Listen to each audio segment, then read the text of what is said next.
अस्सलाम वालेकुम नाजरीन। यूके और यूरोप की ताज़ा तरीन ख़बरों के साथ मैं हूं अतीक अहमद।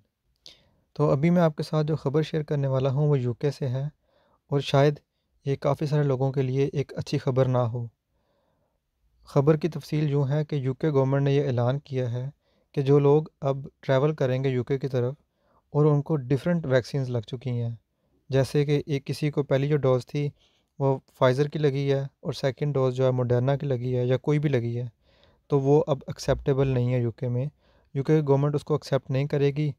वो अगर एम्बर लिस्ट में एंटर होएगा भी तो उसको फिर भी 10 डेज़ के लिए सेल्फ आइसोलेशन करनी पड़ेगी घर पे और साथ में डे 2 और डे 8 टेस्ट बुक करना पड़ेगा। और ये जो कानून है ये 12 अगस्त से लागू हो चुका हुआ है और इसके अलावा ये बताया जा रहा है कि जो लोग इसकी खिलाफ वर्जी करेंगे तो उनको 10,000 पाउंड तक जुर्माना भी हो सकता है, जो क्वारंटाइन को ब्रेक करेंगे।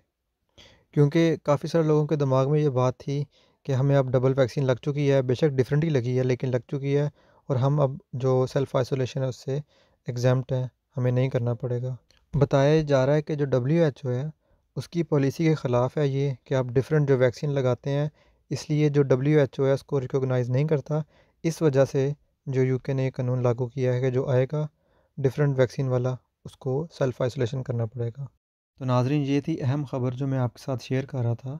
इसके अलावा अगर किसी का कोई सवाल हो तो वो मुझे कमेंट बॉक्स में कमेंट करके पूछ सकता है, तो मैं उसको उसके अकॉर्डिंगली गाइड कर दूँगा, उसको हेल्प कर दूँगा। इसके साथ किसी और ख़बर के साथ दोबारा हाज़िर होऊँगा। तब तक के लिए अपना ख़्याल रखिएगा। अल्लाह हाफ़िज़।